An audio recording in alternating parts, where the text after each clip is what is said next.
Hi there, and welcome to Proverbs 31 Wannabe, where we discuss biblical womanhood in our constantly busy and sometimes crazy daily life. I'm Alexis Heaslip, and as a wife and mother of two, I am always striving and praying to be a Proverbs 31 woman of faith. Thank you for bearing with me for my 2-week hiatus. I was finishing up finals, and we got a puppy, so I've been kind of really busy, but school is out. I have like a 3-week break until summer. Summer classes start, and I'm really excited, and I'm glad I had this break because it gave me 2 weeks to do a deep dive into an amazing book of the Bible as we continue in our journey of women of faith. And today we are going to be looking at the book of Ruth. I am so excited to talk to you guys about the book of Ruth because there's so much just hidden gems in this story in the Bible. So let's dive on in, y'all, and do a deep dive into Ruth and why she has her very own book of the Bible. Okay, so as we look at the book of Ruth, I first want to start with a little bit of context because it's pretty much kind of in the beginning, right after Joshua has died. For those of you know, Joshua was the leader of the Israelites after Moses. And so this is after Joshua's died, and this is in the time of the judges. And the judges were kind of like the spiritual leaders of Israel at this time before there was a king. So this is before Saul, this is before David. And the judges were there because just like in the desert, the Israelites kept questioning God. They kept turning their back on God. And so God put these people throughout this time period in Israel to lead the people back to Him. And the people would be led back to God for a time, but then a judge would die and they would go right back to not listening or obeying the word of God. So this is the setup for the story of Ruth. And I really like how at the end of Judges, it says, "In those days when judges governed, there was no king in Israel, and every man did what was right in his own eyes." So this is the main issue of the hearts of the people, and this is the backdrop that leads into the story of Ruth. And so the story of Ruth, it takes place during this time, and it starts with a woman named Naomi and her husband. And just like the people that we hear about in the stories in Judges, they don't trust God either. And instead of sticking it out in Bethlehem during a famine, they decided to take their own fate into their own hands. And they left Bethlehem and moved to Moab. Now, we know from previous chapters of the Bible that the people of Moab were not people that loved God. They were people who worshipped many gods. They were people who did not help the Israelites after they had departed Egypt. And so these were not nice people, and they relied, this Jewish family relied on Moab and the people of Moab instead of relying on God. And because of this, Naomi's husband died, and her 2 sons died, and she was left with their widows. And one of those widows was Ruth, and the other one was Orpah. And so this is where it takes place. Ruth was not a Jew, she was a Gentile woman. So this whole story in the Bible is focused on a woman who was a Gentile. And that is really, really cool to me because this story is going to show how God really does love everyone. Everyone who believes in Him can come to know Him and be saved. And that's really the beautiful message of this story. And so Naomi tells her daughters-in-law to go back to their people, and Orpah makes the choice to leave, but Ruth does not. Ruth, out of her love of God and out of love for her mother-in-law, makes this really bold statement. And she says, Don't urge me to leave you or turn your back from following you. For where you go, I will go, and where you lodge, I will lodge. Your people will be my people, and your God, my God. Where you die, I die, and there I will be buried. May the Lord do the same to me, and more also, if anything but death separates me from you. This proclamation of Ruth's faith and her resolve to stay with Naomi is really a powerful statement. And that is why I really like to look to Ruth in the book of Ruth as to what it means to be a woman of faith, because she shows characteristics of loyalty. She shows characteristics of dedication and persistency and sacrificial love. She left with Naomi to go back to Bethlehem, back to the land of the Israelites, and she left her whole family behind. She left the places that she grew up in. She was heading to a place where she knew nobody, but because she was faithful, she stuck out with her mother-in-law, and that is something that really just leaves an impression. And you'll see how her character stays constant throughout her story. Now, you would think that Naomi would have been inspired by Ruth, but instead she literally tells people to call her Mara, which means bitter, because she was bitter about everything that happened to her children and husband.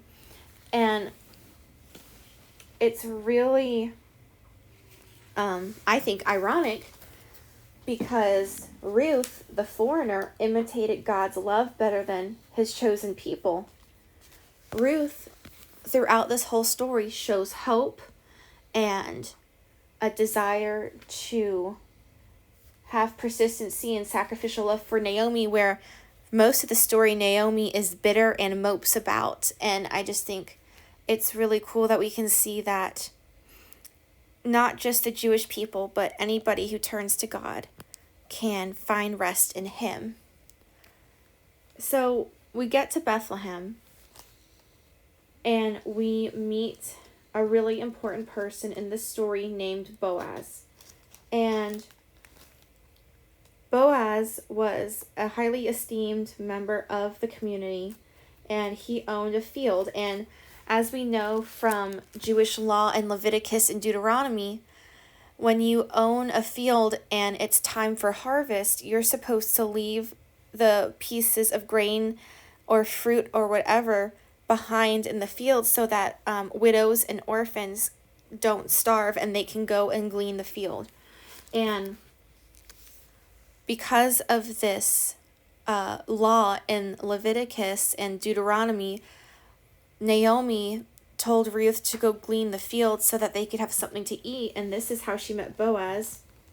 And Boaz was a relative of Ruth's husband. And what I really like about the book of Ruth is that there's so much in the story that relates back to the law.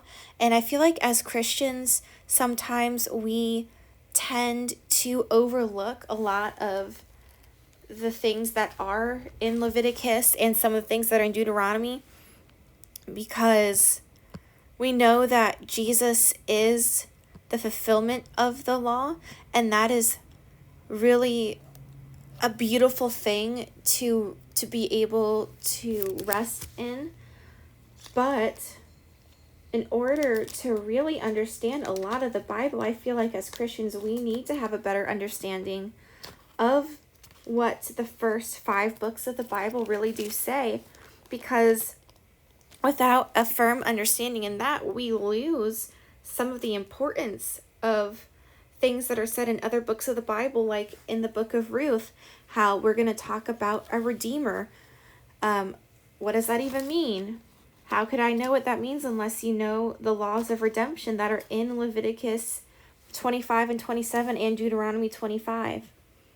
So I'm going to quickly talk about Boaz and his role, and then we're going to look at Leviticus. So what happened was that Boaz and Ruth meet, and he treats her with kindness. He treats her with dignity, and Boaz made Ruth a part of this community. And he made sure that her and Naomi had enough to eat, and then some, and he made sure that she did not want for anything, and he made sure that she was safe while gleaning the fields. And it's not Ruth's outward beauty that attracted Boaz to Ruth. What's really interesting is we see that Boaz was attracted to Ruth because of her honor and dedication to Naomi, her mother-in-law. That is what attracts Boaz to Ruth. And it is Boaz who approaches Ruth, not the other way around. And what's really, really cool is that he even blesses Ruth and praises her for caring so much for her mother-in-law. In chapter 2, verse 12, Boaz says, "May the Lord repay you for your kindness, and may your reward be full from the Lord, the God of Israel, under whose wings you have come to take refuge." And Ruth was just amazed by this, and she goes back to her mother-in-law, and she was shocked about how much grain she had, and she asked Ruth, like, where did you go to work? Blessed is the man who took notice of you. And this is where things get kind of spicy, because Ruth tells her that she went to Boaz, and this is when Naomi tells her, this is a man, is a close relative who can redeem us. And she wants Ruth now to go to Boaz in the middle of the night, uncover his feet. And that back then was a symbol saying that you want to get married. So I'm going to pause for a second, and we're going to open up and look at Leviticus 25. We're going to go to Leviticus chapter 25, verse 25. So if you will turn with me there, because this is the question, what does it mean when someone is a redeemer for a person? So Leviticus 25:25, and it tells us this. If a fellow countryman of yours becomes so poor he has to sell some of his property, then his nearest relative is to come and buy back, redeem what his relative has sold. This is the law of redemption. And back in the day, during this time, a woman was considered property. And so that means the property of her husband. And since Ruth's husband had died, she would have been redeemed and could have been redeemed by a family member so that her lineage and her husband's lineage wouldn't die out. That is the law of redemption. And this is where Boaz really shows his character of excellence. So Ruth goes and asks Boaz to redeem her. And because Ruth is a Moabitess, he could have said no. He could have been cruel and mean, and he could have just ignored Ruth and told her off, because in the Bible we learned that Moabites and people who were descendant of Moabites were to be excluded from the assembly of the Jewish people. And that there alone could have made Boaz not want to have redeemed her, because then his children might have been discriminated against because of their mother's heritage. But Boaz does not do that. Instead, he tells her that he wants to redeem her, but he has to make sure this other person who is a closer relative doesn't want to redeem her first. And so, because Boaz is a man of honor and intelligence, he goes to the person, the closest relative and redeemer, and asks him in front of everyone in the town square, and he asks him if he would like to redeem the property and redeem Ruth. And he reminds this person, we don't even know this person's name, that he would have to not just redeem the property, but also redeem the Moabite woman, Ruth. And this relative answers in Ruth chapter 4, verse 6. He says, I cannot redeem it for myself, because by marrying a Moabitess, I would jeopardize my own inheritance. Take my right of redemption yourself, because I cannot redeem it. And my study note for this verse tells me the excuse given was probably made upon the spot by this relative redeemer to avoid the obligation of marrying Ruth and raising a son in her deceased husband's name. He may very well have not wanted to raise a son under such circumstances or be married to a Moabite woman.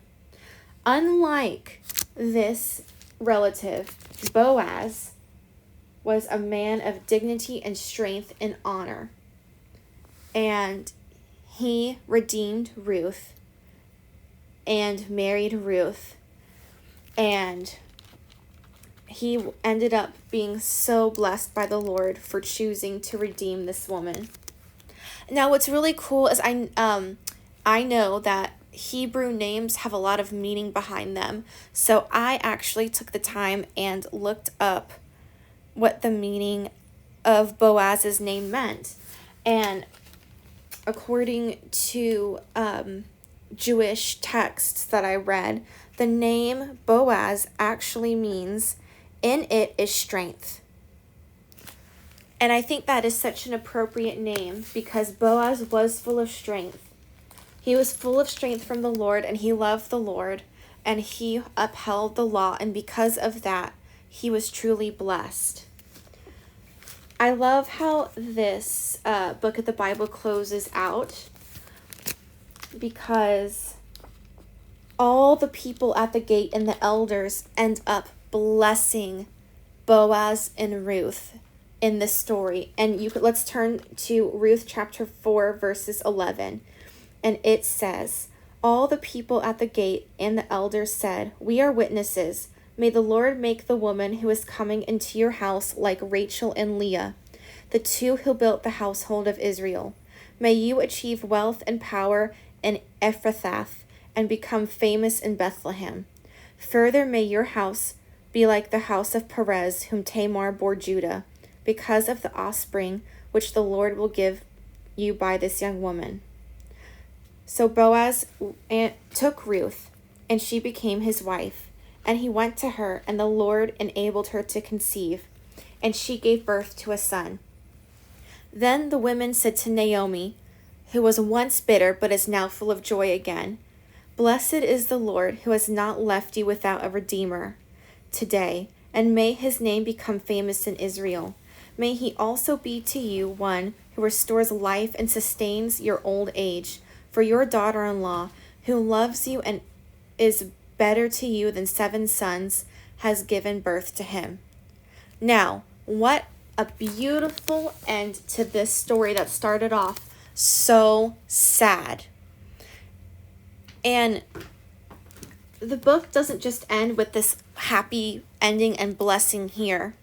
What's really amazing about the story, it just shows you that how one person's choice can have such an impact on history. Because this isn't just one story about Ruth and Boaz and Naomi. No, this story shows how a Moabitess woman's faith and an older gentleman's faith in a time when there was so much unfaithfulness leads to the lineage of David, because these are the descendants of Perez. Perez was the father of Hezron. Hezron was the father of Ram. Ram was the father of Amminadab. Amminadab was the father of Nahshon. Nahshon the father of Salmon. Salmon the father of Boaz. Boaz the father of Obed. Obed the father of Jesse, and Jesse the father of David, the king of Israel, and the ancestor of Jesus Christ. If it wasn't for Ruth's courageous and bold declaration saying, "Your people are my people, your God is my God," and if it wasn't for Boaz's decision to uphold the law, David, the king of the Jewish people, would not have been born. And other parts of the Bible would have never happened. And the lineage of Jesus would have to have been different and not as beautiful and messy. And this just really, really shows me, and I hope it shows you, that everything we do should be do to glorify the Lord. Because when we follow the will of God, so many beautiful and amazing things can happen. God, thank you so much for the gift of the book of Ruth.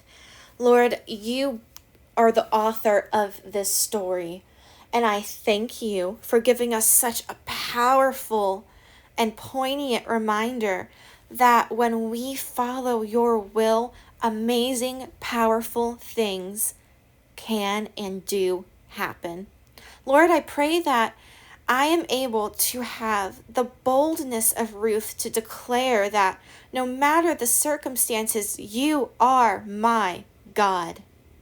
And I pray that I have the courage, like Boaz, to follow your will and to listen and obey your commandments, even when nobody else around me is.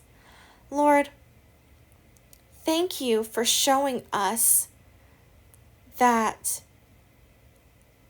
even in the mess and turmoil of life, we can be bold and courageous, and we can be like Ruth and Boaz and be faithful and just be men and women who try to honor you. Lord, Ruth really is a Proverbs 31 woman, and she was a woman of excellence.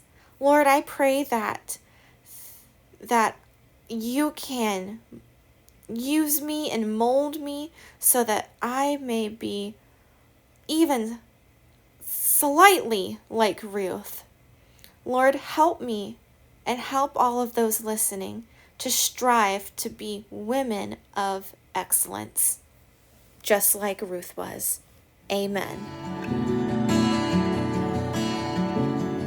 Thank you for listening to Proverbs 31 Wannabe. We hope you enjoyed the program. If you enjoy our show, please rate and review us on Apple Podcasts or on anywhere that you listen to podcasts. Find us on Instagram and Facebook, and check out our website at www.proverbs31wannabe.com.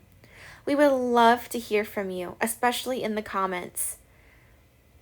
Be sure to come back next time as we discuss one of the judges, Deborah, a true warrior woman for the Lord. Until then, this is Alexis Heaslip, and I hope you have a great rest of your day. God bless.